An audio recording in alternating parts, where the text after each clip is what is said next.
But yeah, no, welcome. Exciting episode. Really looking forward to getting into this today with Gary and our special guest Heather. So if you're joining for the first time, this is the Uncertainty of podcast, and today's topic is Wayfinding Direction, HOP principles. So we have been exploring the uncertainty of show has been the age of cognitive complexity. And in the preceding ages, organizations work to strengthen robustness to prevent accidents and injuries. And despite all of these efforts, people are still getting hurt. So we need to do something differently so that better solutions can surface. And the something differently in the age of cognitive complexity is taking transdisciplinary sense-making approach and adding what we know from other sciences, namely natural science, complexity science, cognitive neuroscience, and social science anthropology, is the approach that we need. So we need to view safety as not a product or a service to be created, but as an emergent property of a complex adaptive system. Build resilience to deal with complexity, uncertainty, volatility, unpredictability, and ambiguity, and see humans from a different perspective as storytellers. Stories are the easiest and most natural way for people to share their everyday experiences. We also know from the ethnography that stories form patterns such as habits, rituals, myths, taboos. And since the human brain is designed to recognize pattern, these patterns can be mapped to reveal the systematic conditions that enable safety to emerge. And so lastly, rely on safety principles to ground our safety improvements and afford a sense of direction. And so with that, I will turn it over to Gary to introduce the topic and our guest speaker today. Okay. So let me start off by looking at some of the stuff. This is what Scott talked about here, and we looked at all those things in the age of complexity. What we want to move on to is looking at what we mean by principles. But before that, I want to introduce something to you. This is what we've been using in the past. My God, what are we, 8th or 9th show, Scott? And I started off quite simple, just showing 3 basic systems in the real world. I won't go over these on what you see in the blue box, because if you've been following along, you're probably quite aware of that. But what I want to do today is expand on this to give you a deeper look at what's really happening in the real world. So let me introduce the Cynefin framework to you. What we do is that we take the ordered system and we split that into 2 domains, clear and complicated. We place all the experts and the analysts in the complicated domain where they can analyze risk, develop safety policies, standards, rules, and processes. And the frontline workers, they're in the clear domain. And they work with what we call the known knowns to get work done. Then we're going to put a new domain right in the middle, and we're going to call it confused. This is the state of not knowing where you are. When you hear someone say, we're in chaos all the time, it's probably more true that they're in the confused domain, feeling angst and not sure what to do next. This is the Cynefin framework, founded by Dave Snowden, and it's not a 2x2 matrix, but a 5-domain framework. I could go deeper in that, but we'll do that for another time. But for today, just again, to make it very simple, I've just picked one word that describes each domain. So what we do in the clear domain is that we comply with the rules and guidelines passed down by the experts. We analyze problems in the complicated using expert knowledge and skills. What we do in the complex domain is we probe. We probe to discover existing patterns and enable new ones to emerge. And then in the chaotic domain, we act quickly to minimize harm and then get out. And in the middle, it's really about waiting. It's waiting for the arrival of new information to decide which domain to move into. So the safety principles we're going to talk about today are the human and organization performance principles, HOP. for short. So today is with us is Heather Kahle. So welcome to the show, Heather. Thank you, Gary. Thank you, Scott. Glad to be here. So I first met Heather in 2012. My gosh, we're going back over a decade, Heather, when she was at WorkSafe BC. Now, the occasion, you talk about turning points in your life. That was a turning point for me. It was a week-long workshop in Vancouver led by Eric Hallnagel and Richard Cook. For me, this was my first exposure to safety too, resilience engineering, and the age of safety management. Heather now has her own human factors practice and applies the HOP principles to help what she calls change the narrative. So Heather, what do you mean by change the narrative? Thanks, Gary. So glad to be here and welcome everybody. I see some familiar names on the call, so that's terrific. Changing the narrative. Actually, that just emerged more recently. Speaking at a conference, and it took some traction.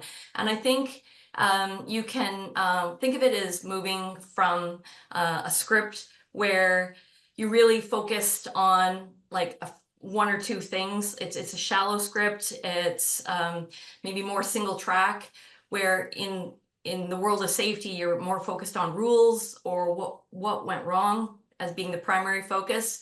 But really, HOP is all about a much richer, deeper story where we want to try to access experiences, skills, and insights from the people who know the work and do the work. And this is where the graphic that we'll be talking about a little bit later emerged, the black line, blue line. And I think for a long time, there's just been the acceptance that the black line is the way we do things. But we know that we can't just conclude that just because we're following a rule, we're going to have safety. For as many times as you don't follow the rule, we've also have equally been safe. So changing the narrative,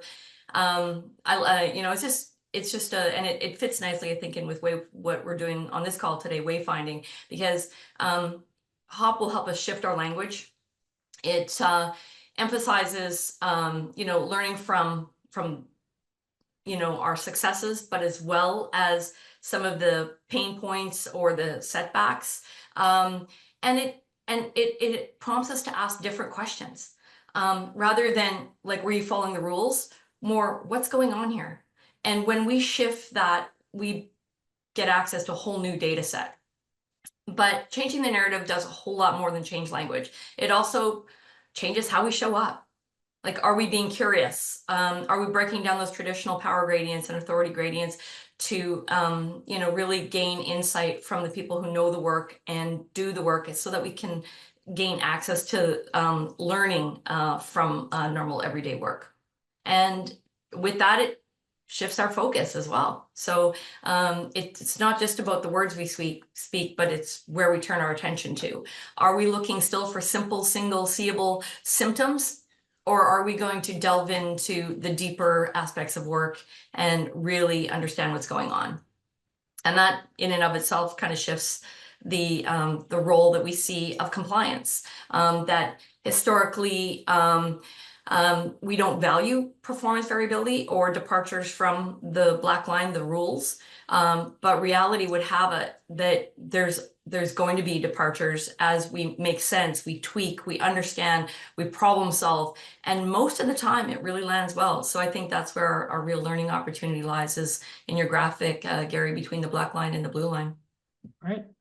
Now, Heather, as we know, some of our viewers, and we do focus on the small and medium-sized businesses, and of course, welcome to anybody that's in the larger firms, but they may not be familiar with HOP. So where do they originate from? Well, good question. HOP came out of the nuclear safety industry.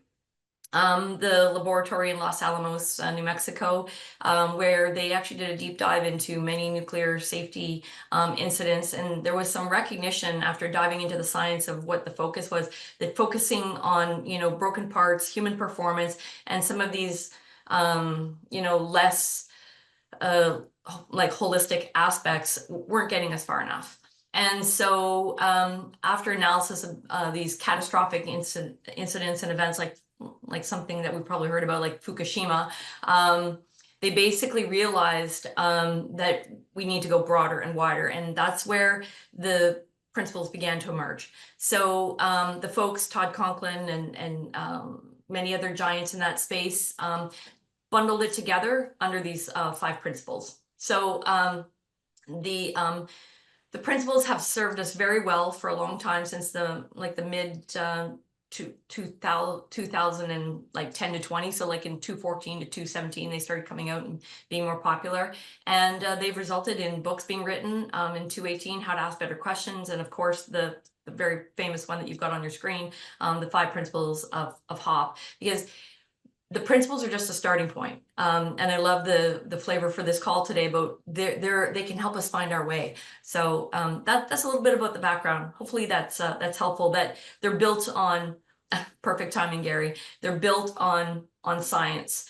They're not 5 separate statements.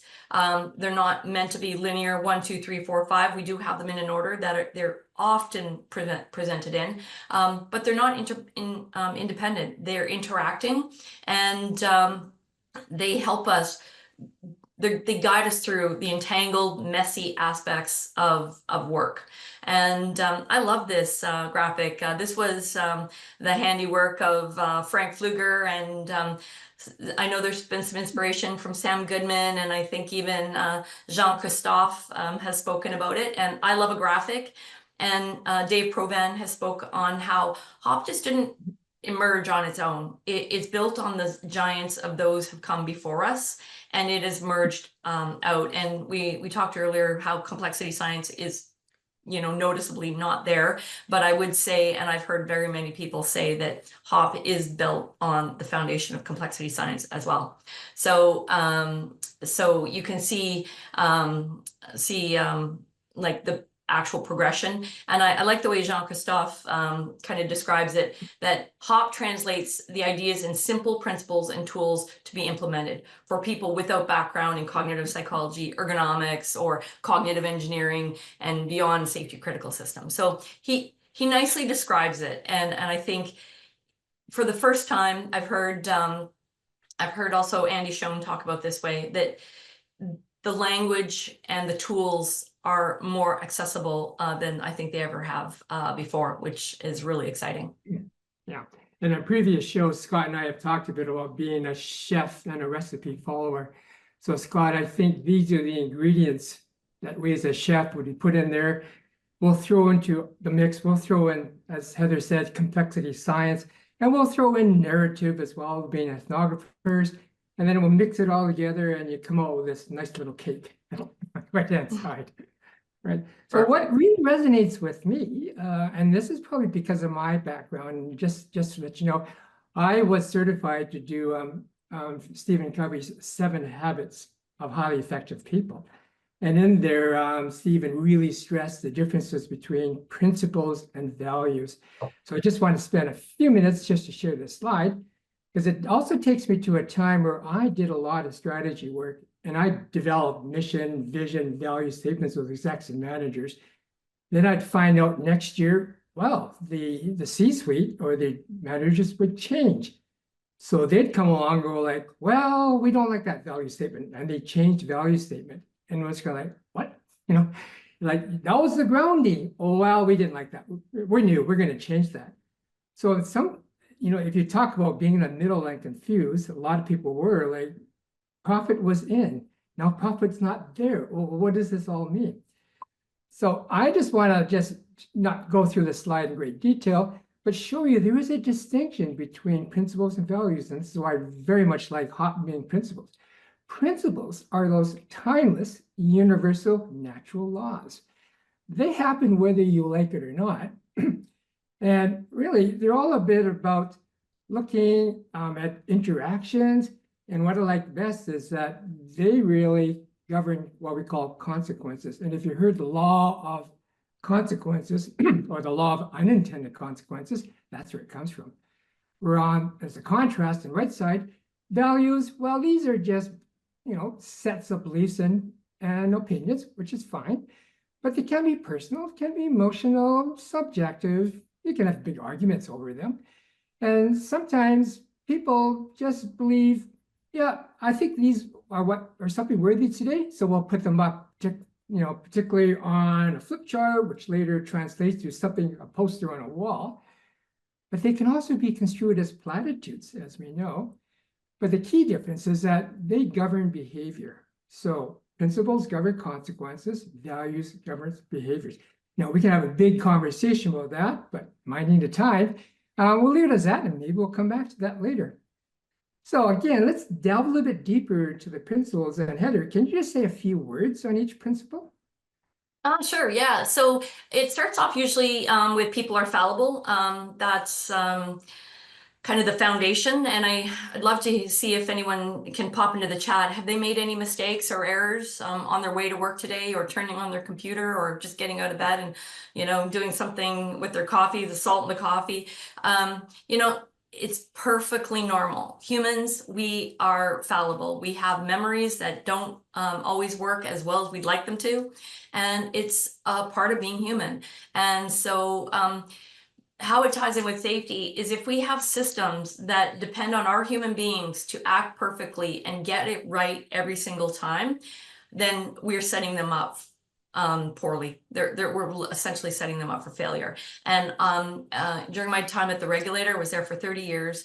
I was part of the Serious and Fatal Investigation Division, and we investigated very many lockout incidents. And lockout is one of those safety processes that depends largely on memory. And I think it's a prime example of how we really expect our people to get it right. Just you remember to lock out and get it right every single time. And that doesn't always go as well as we'd like it to. Mm-hmm. So for number 2, blame fixes nothing. You talked about how values are often arguable, and this is one of the principles that I would say does get a little, it's not that it's arguable, but it gets some discussion going. Like, is really blame not worthy? Like, some people might say blame sometimes has its place. I think focusing on individual actions and choices in and of itself, rather than understanding how work actually unfolds, is where the problem can emerge. And so with this graphic, you've got a gap between like the rule, the work is imagined, or the reality, and the work is done. And when we actually just focus on the rule versus the real world complexities and adaptations, and just pointing at the people who've had these departures, we're really not learning. I mean, if you're blaming, you're actually, although it may seem satisfying, like, why are you standing there? That wasn't the right place that wasn't the right tool to use, or whatever else you can come up with. It's easy to do. It might feel good in the moment, but it really blocks learning. Like, you really put a ceiling on the learning, and it's really hard to undo. Like, once you blame people for a certain thing, it's really hard to undo, and it's really hard to move forward and to engage in those meaningful conversations that can really move safety forward. Yeah. I love this. Context is a product of so many things, and when we think of context, it goes far beyond just the physical. We have to look at the messy details, the rules, the solutions that have gone before work. Some people have made adaptations, and there's rules that sometimes don't fit. Sometimes there are no rules, and all of this combined, forms the context of work. And so, like, in our everyday lives, whether or not you're late and you're trying to rush through traffic, or whether or not you're driving home and it's a leisurely street and something, bicycle comes out in front of you, we form our actions and decisions based on the context that we're in. And so this is where I love to dig deep. Context drives actions. And I think when we have a better understanding of context, we can really dive deep into those systems and make effective change. Yeah, right. So in that little, one of the quotes that Todd's got there is about explore the power of constraints. So permit me to associate constraints and how they work with the Cynefin framework. So when it clear to me, we have these fixed constraints, as I mentioned, where we have best practices, golden rules, and we comply. In the complex domain, this is where the governing constraints are created by the experts. Again, there's regulations, policies, standards, and rules, and this is what they do when they analyze. In the chaotic domain, well, that has no constraints. Everything is random, and that's why it's crazy and nothing makes sense. Most fascinating domain, I think, is the complex domain, where we have something we call enabling constraints. Well, it sounds like a bit of an oxymoron there, Heather, but let me give you a couple examples. And one example is forming a learning team. So what happens is that team is assembled, they're given a task, resources, and a time limit. So they are constrained, but those constraints empower them to make it happen within these constraints. That's what we mean by enabling constraints. Similarly, HOP principles are enabling constraints. Be creative but be mindful of the 5 principles to guide those actions. Let's go on to the next HOP principle, which is this one. Yes, learning is vital, and I love that word vital, because it's literally the lifeblood. When I was at the regulator, we had lessons learned back in the day, and we were developing lessons that could be applied to broader industry. And I think that that's where you can really have change. Understanding the context without the learning, again, it's limiting. So learning can occur, in both those gaps. You've got a purple arrow and a green arrow. So you've got learning going on between the rule and the real world. Like, what's really going on there? Why is there a departure? Does the rule not fit? Is the rule outdated? I've worked in forestry and construction and healthcare, and there's so many of these complex industries where there either are no rules, or they're impossible to apply. So having some understanding between the rule and the real world really affords some great insights. But conversely, you've got the red line that represents the hazard, and the gap between the hazard and that normal work or work as it's done also affords some great opportunities. And we were just talking earlier on this call that we have this really great data set in the middle, and under the inverted U, we're usually looking at incidents or positive surprises, but we're not looking at what goes well as much as we should. And so I love how HOP affords all this learning, not just from incidents, but from normal work as well. Yeah, right. And the last HOP principles? Yes, great quote promoting action by Dave. I like the last part. It's and get them to take actions that generate the stories. I mean, everybody loves a great story, so that in and of itself is an amazing part of that quote. But leaders really shape how organizations learn, and their response makes such a huge difference. I mean, if people are showing up and reporting departures, deviations, near misses, and that is met with why, and it shouldn't be that way, they know better, that silences the most valuable sources of information from the people who know and do the work. And so again, I think leaders have a role, and when things happen, everything in hindsight seems so obvious. Like, why were you doing it that way? Why were you standing there? Why didn't you do such and such? That's where the counterfactuals emerge. But I think in that moment, we have a choice. We can blame, or we can learn. You can't do both. You can punish, or we can learn. Like, it's a dichotomy that, in the moment, it seems like we want to go down one path, and it seems emotionally like, oh, satisfying. But when we have that response, that reaction, I should say, it can really limit, how far and how well the organization can recover. So yes, great quote by Dave, taking action to generate the stories, which is where all the nuggets really lie. Right. Okay, so thanks, Heather. That's the very quick summary of the HOP principles. So we've kind of covered the why aspect, why even look at HOP, what they are. Let's do that part number 3, which most of us are interested as being practical people. How do we make use of these things? So one of the things that we want to do is we want to turn our attention to HOP principles as providing wayfinding direction. So I can summarize HOP principles. Essentially, they act as a compass. What do? As Heather said, they accept people are fallible. So therefore, let's focus on designing systems that anticipate mistakes rather than expect perfection. We want to be promoting learning instead of blaming, so we can create that environment where people are safe to share insights about work. And when I say safe, you start thinking about psychological safety and all that sort of learnings from that field of study.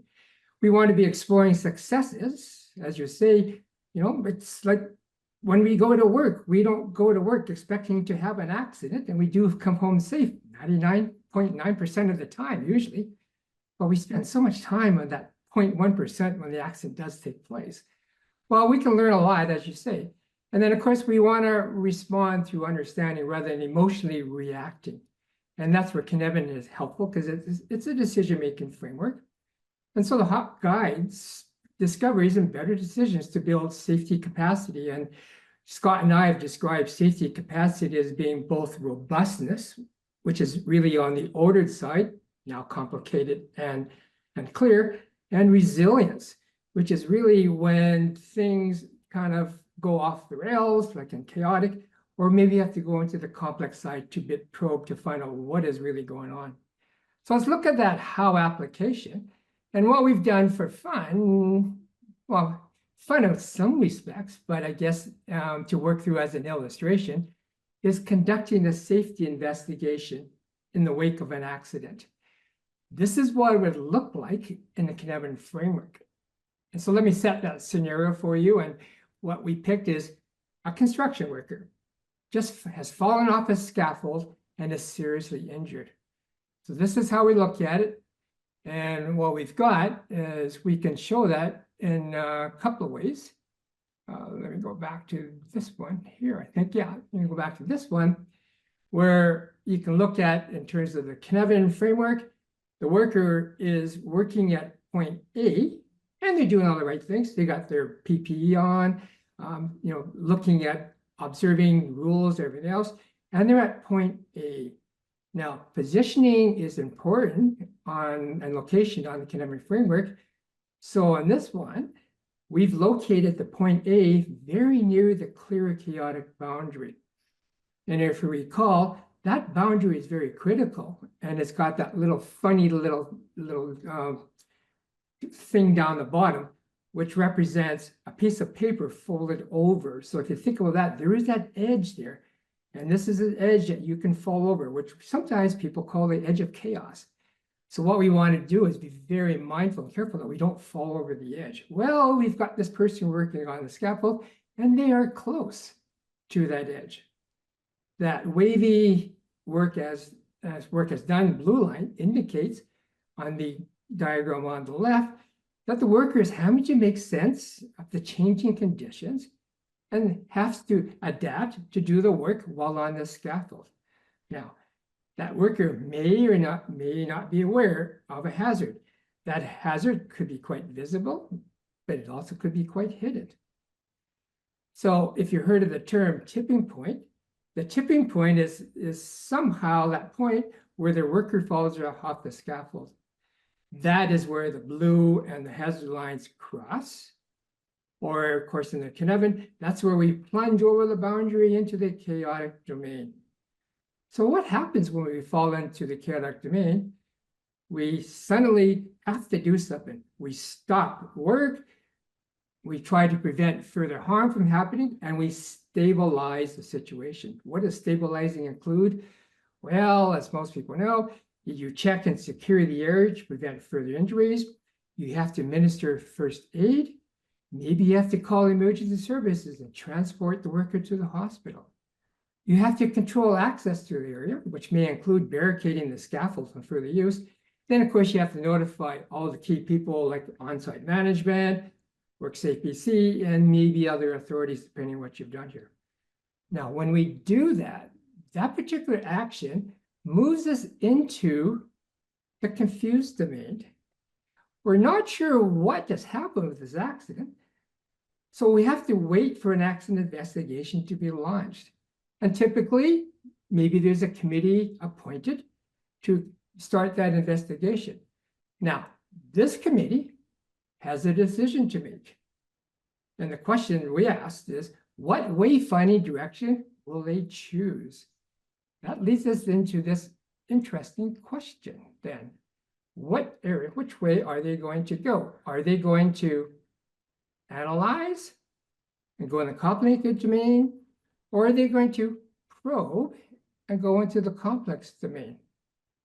So I'm going to ask Heather, like, how can we apply these hot principles to afford a sense of direction?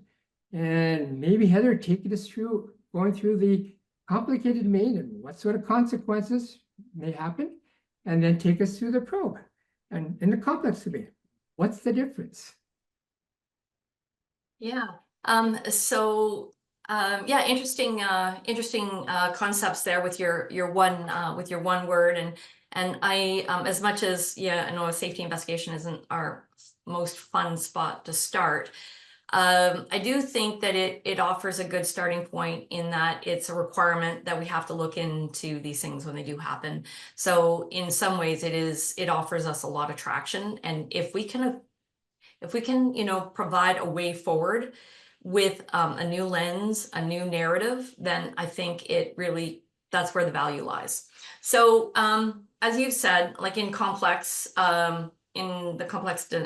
domain, there's no simple seeable cause. You said it earlier. We probe, we sense, we respond, and we're trying to, like, there's always deeper details, rich contextual information, and so we need to try to invite that information to bubble it to the surface, to try to understand those conditions, the messy details of work, and that's where this graphic comes in, learning about the work as done and exploring those gaps between the blue line. Sometimes it crosses over the black line, sometimes it goes below the blue line or the black line. So in that space, we really need to learn and grow. On the other side, in the complicated side, you've got it's a little bit more simple, where they believe that they can apply best practices, and often the starting point is the best practices, like they believe a rule. So how investigations often go is there's this benchmarking against the rule, and they start at the rule. So with that as a starting point, you can imagine that they're going to quickly, as you're showing, you're going to quickly see deviances and deviations and adaptations and tweaking, sense making, problem solving, and it in hindsight it looks bad. It looks like, why aren't they following the rule? But in very many cases, the rule might not even fit in the first place. Very often rules are written imagining what could happen and maybe what should happen in the ideal situation, where we have all the resources, all the tools, the best weather, all of the things lining up. And there's so many industries, so many, workplaces, where if you're showing up and asking, can you follow the rule to the letter of the law? Like, there's no way they can. And it's interesting, like, there's just been, aviation has been a little bit disrupted lately due to strike action and kind of keeping on. And when that happens, like when you do have work to action, or work to rule, I should say, you actually get no work. So it's an interesting dilemma that we're in. Like, following the rule to the letter of the law actually results in no work. So anyways, those are the two different domains. I think I see investigators going off in both. I would say the complex side is the better way, where we we learn, or we probe and we learn, we're gathering data, and we're learning, and you have little micro experiments. There's less of a rigid starting point, starting from the rule. I know there are professions out there, you know, mechanics, or certain ways of, you know, changing a carburetor that do get followed. But there's a lot of nuanced and actually very not straightforward decisions that mechanics have to make as well. So I think on the complex side, we're in a much better starting point. Yeah. So let me just share you some experiences I had being a line supervisor. And during safety meetings, we'd always have this agenda like, wow, there's been a nice accident investigation report, a write-up, which is always minimal of 4 pages. And the idea is that as a manager, I was supposed to read through this thing, and not the greatest time, because eyes will start glazing over as Gary's reading this report out. I didn't know at the time words like, you know, work as imagined, counterfactual. These words didn't exist back in the 80s and the 90s. But I noticed now, you know, again, hindsight is great stuff. There's a pattern to these accident investigations. And that investigation would always be, let's look at the black line. What rule was broken, as you say? And then quite often from that, it would be this sort of recommendation. Well, if the worker had been following the rule, then the accident would have been avoided. And of course, we know that as a counterfactual now, because a counterfactual is something that did not occur. So, but back then, it made sense. Okay. And then I always remember that the report would always, the recommendation would always be the same at the end. It would somehow punish the worker. And it varied, you know, if there was, if the worker was seriously hurt, that was enough punishment. But if it wasn't, they get a couple of days off, and everybody would just, you know, nod and say that's where it was. But then always the funny part is that we would be given safety training for everyone, whether they need it or not. Right. So if in this example of falling off a scaffold, you can, you know, bet dollars and donuts that next month I will be asked, Gary, you have to give this short lecture on scaffolding. Right. And I'm even bring up a safety coordinator who has a Canada program to talk about scaffolding, even though that, hey, we don't use scaffolds, but you get the training anyways. You know, sometimes we call this cover your ass optics, you know, maybe that's a place. That did seem the pattern. I do like your idea, of course, now, as we know, we can go into complex domain and probe. Some of the things I've read about, and maybe you can help me here, Heather, is this thing about probing to listen for the second stories, the deeper stories here. So you can share some of that understanding. What is that second story? What is the second story? Yes, good question. I think in so many different contexts, when you have things that go wrong, you've got people that are directly involved, and then you have people that are kind of peripherally involved, and there's a central story. But then when you start, you know, maybe coming in with blaming or, you know, benchmarking against the rules, there's always repercussions, consequences, ripple effect, and there's deeper stories. So you've now got people that, you know, maybe are hurt. They've, you know, like in the example, you've got somebody who's actually fallen off of a scaffold, and then they're being blamed. And then you've got other, you know, onlookers who maybe had similar experiences.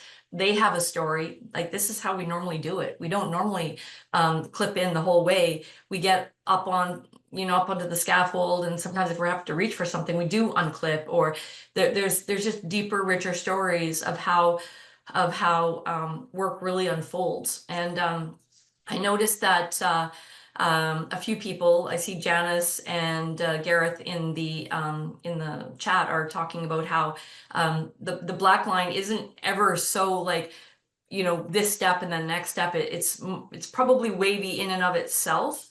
And I think recognizing that is really, it helps with that second story, to really uncover it, that it's never as simple or straightforward as we imagine it. So if we can, get those narratives, the details, get the the understanding from, as Decker might say, from those who are in the tunnel, get inside the tunnel with them, to really understand what the realities of their world is, then we can really be much more effective at making changes that are sustainable. Yeah, I think when we do probe and we go into the complex domain to conduct an active investigation, this principle about learning and improving is really, really vital. And I like how you emphasize the word vital, because I think it is.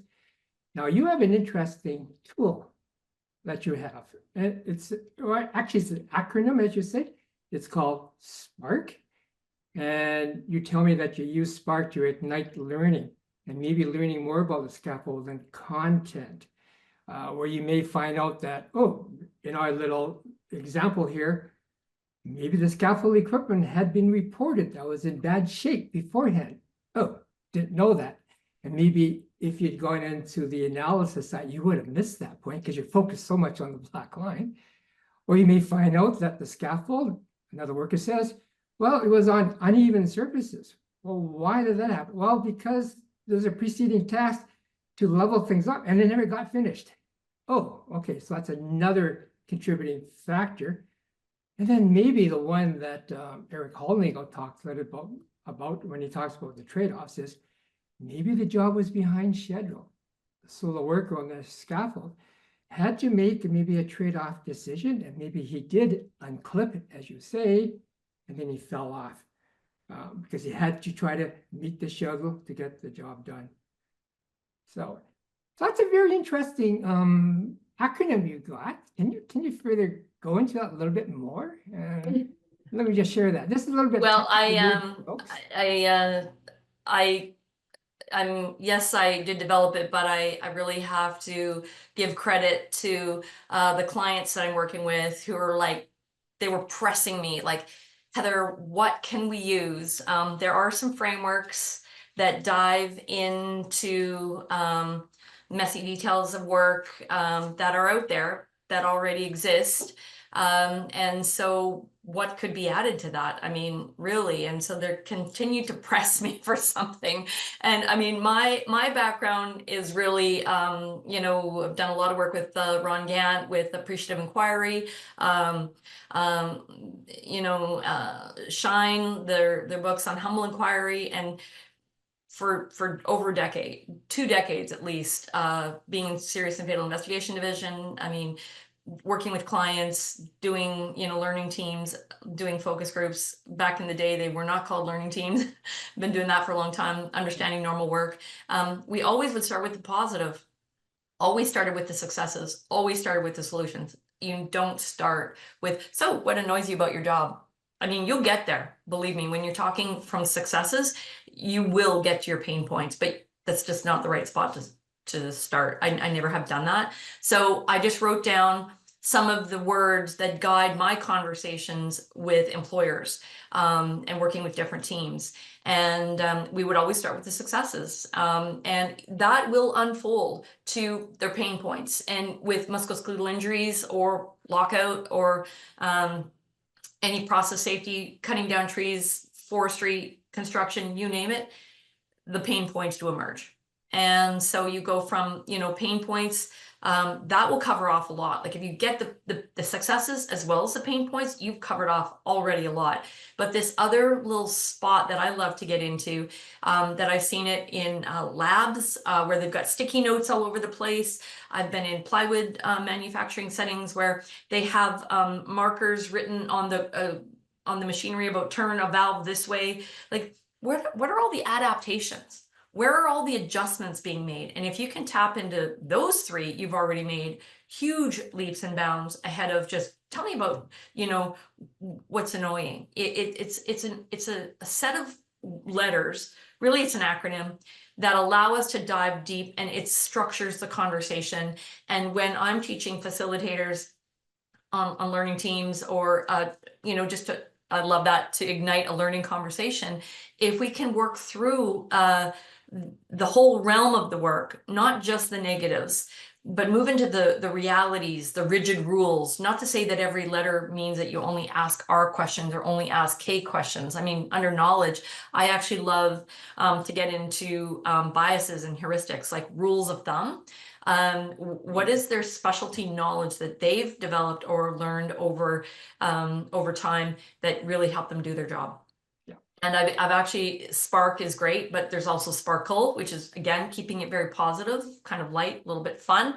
What learnings have there been? Like, well, we used to do it this way, but now we do it this way.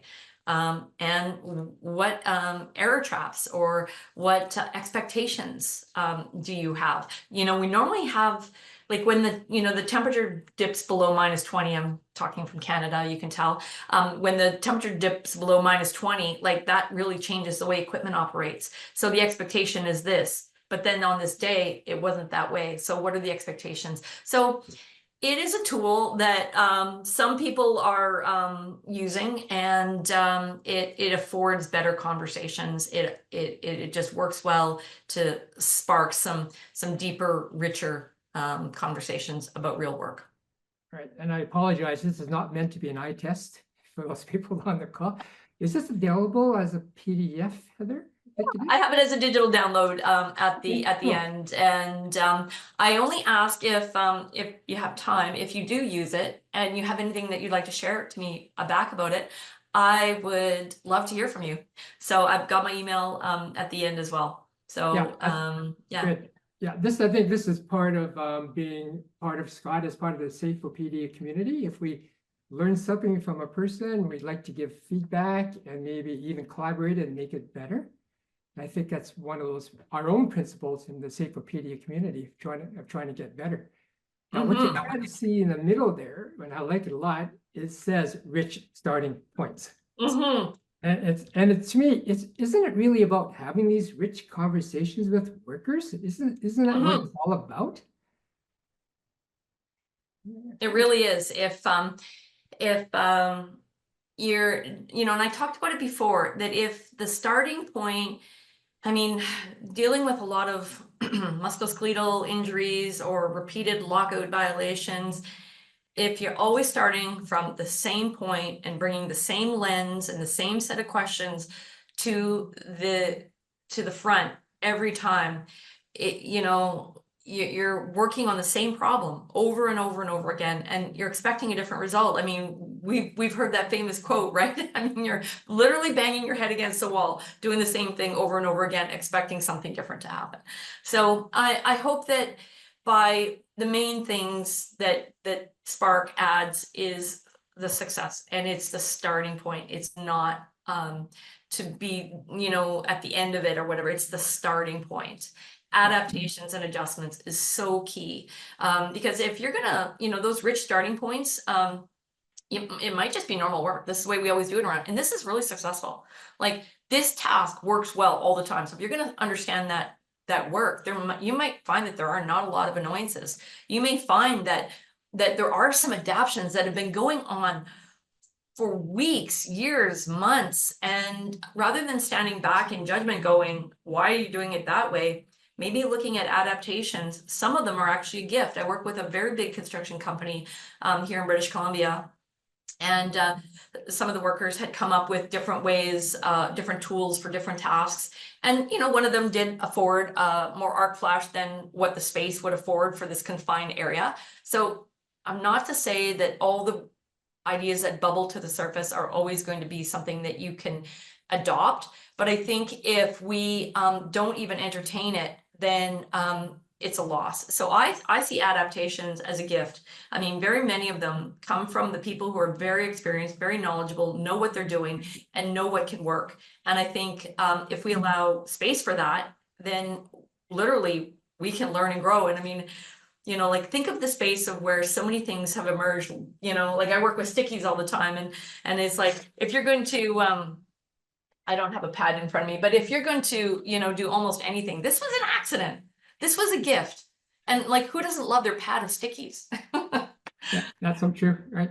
I think what your diagram also shows too, with rich starting points in the middle, is that you don't have to start with successes and linear go through this stuff. You go where the participants are. And Janice asked a question: do you have to start with success if people are stressed? No, I think if there's stress, you may end up going to pain points. You may go to realities. I think let the people guide you which ones you want to hit. So again, this is a structure, but to me, it's not a linear. It's very where we need to go just to guide you. Again, these are kind of like what we call enabling constraints. And what about this quote from Todd? What do you think about that, Heather? It's a slightly different take on it, but I love the meaning behind that quote. We have simplified it to and for versus with and among, and I love it. If workers are not in the event learning, you're doing things to them and for them, and it results in this most of the time. But if workers are in the event learning, we're doing it with them and among them, with and among. So as we transition to this is what you need to do, this is how we're going to do it, this is the tool for you, what do you think about it? It too nicely pulls workers into the narrative, allowing them to be a part of the solution, and they know what works well. So what a beautiful result that can be, right? Yeah. So yeah, I love it. It kind of ties in with a question that Janice popped into the chat asking about, like if a group is in distress, it can seem like maybe not the right thing to do is starting off with successes. And there's two ways to look at that. Like I have investigated lockout incidents where the local friendly regulator has been in and has written orders on the people doing the work, order to worker. And that's stress. That causes immense amount of distress, because having a worker to order to worker is basically saying that they did something wrong, which, I ethically can never agree with an order to worker. Maybe I think I've only ever heard of one belligerent or intentional act in my whole 30-year career. Most of the time they're dealing with real work and they have reasons for how it went. But Janice, if the group is in distress, it might be immediately post-incident where you're doing what Gary talked about earlier. I mean, you need to, with a scaffold, you're barricading, you're getting first aid attention, you're calling emergency services. You're literally just buttoning up the situation so that you're stabilizing the situation so that we can begin to move forward. So in that moment, that might not be the right time to say, what are your successes? Like that's not it. This is a tool for a more defined conversation away from the workspace that's more deliberate. I have and do use it in learning team situations. Yeah. Right. It's a deliberate conversation, and I don't know, and that's a beautiful part of what I do. I'm trained in a lot of things, but it's not, food manufacturing or construction or healthcare or wildland firefighting. And so when I can go in there and ask these questions, but what are your successes? And, what are the pain points? I'm coming from a genuine lack of knowledge in some of those areas. So you can be exuding genuine curiosity. So I think it's about being just aware of the situation. If there is something immediately and it's tense, it just might not be the right way to start. I do agree, but then that's probably not a learning team. This is more for a deliberate conversation. So I hope that ties in with what you're saying and what you're asking about, Janice. Hope that was helpful. Yeah. Good. So I think one of the things that the HOT principle can do for us, particularly is this last one, is how we respond to matters. And if we choose our wayfinding direction to go into the complex domain, we can actually go beyond conducting an accident investigation. So here we are, armed with all this new knowledge of realities and heuristics, rules of thumbs that we've discovered in the complex domain. What can we do with it? Well, management can now say to delegate a learning team or the committee, go find a better scaffolding solution for us then. Since you've got all this information, let's just not put it away, let's use it. So what we would do, and this is the sort of methodology that we follow in the complex domain, we would actually conduct safe-to-fail experiments. So we would ask perhaps these learning teams, with maybe a construction worker as part of that, to go and try out different scaffolding methods. What's out there that we can use? Because we know this scaffolding situation we have is not good. What can we do better?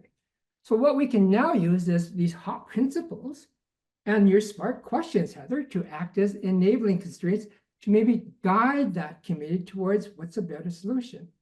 Now, what will happen if you do parallel safe-to-fail experiments, some will work, some won't. So that's why we always have these experiments to be small, because we got to be careful because of the law of unintended negative consequences. We always got to be careful of that. So if we do something like, oh, that's not good, we can quickly shut her down. But hopefully, if all goes well, something will emerge that's good, that's better. And so there, oh, there's a really good solution here. So what we do then is that we take that new idea, we move that back into the complicated domain, that is, give it to the experts. Okay, write it up. If you have to change any policy standards, do that. If you have to document a different process, do that as well. Now take that down into the clear domain, and let's now educate the workers on the better way to do scaffolding.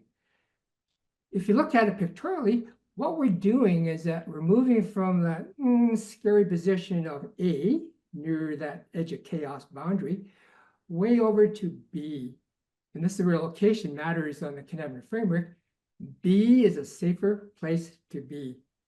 And I actually put it close to the clear, complicated boundary, because I'm saying, don't make that a best practice. Because the best practice can get you in trouble, because they do leading practices, sure. But keep it near that boundary, because you may have a worker come back and say to her, Heather, Gary, this isn't quite working. Oh, what do we need to change? Which means give it back to the experts to work on it and evolve it here. So I like that position B much better than A. And yeah, I'm trying to suggest that best practices are good, but I think leading practices are better with the opportunity and willingness that we can change and keep that mind open. So one more slide to show, and this is a really good one for you, Heather. Yeah, that's the heart of what we're doing here. I mean, Bob Edwards says it well. There's so many things out there that as supervisors, leaders, maybe in some cases, we haven't ever done the work. And so let's just be curious. Let's just welcome those insights. I think that's the crux of that quote, which I really like. Yeah. Well, we are at the top of the hour, Scott. So like we always do, we always have our guest, Heather. So Heather, what are the 3 takeaways you would like to leave the viewers? Well, in keeping with the theme, I thought it would be really probably powerful. I'm hoping people find it powerful to shift their own narrative first. You know, when you start with, like, we're on this call because we want to probably shift the narrative. We want to do something different. And like a question I often get is, how do I get leadership to buy in? How do I get my team to buy in? And I think if we begin with ourselves asking, how does this work actually work? Rather than, you know, some of those more granular questions of following rules or whatnot, we can be the catalyst to really spark that learning. So that's cool. And then I've recently was a guest on a company's internal learning lab.